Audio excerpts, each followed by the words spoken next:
Alright, here we have a 1988 Chevy Suburban with a 350.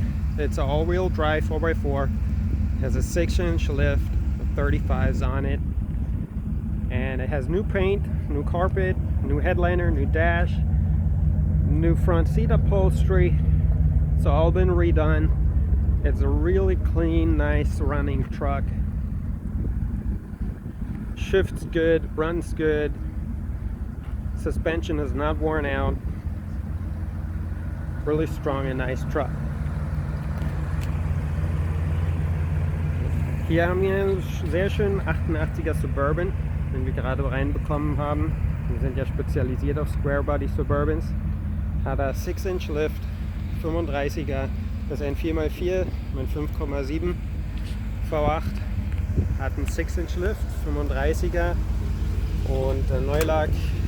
Neuen Teppich, neues Dash, neuen Himmel und neue Sitzbezüge.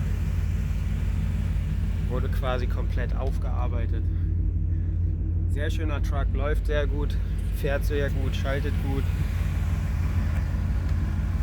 Die Überlegung in das Fahrwerk ist nicht ausgeleiert.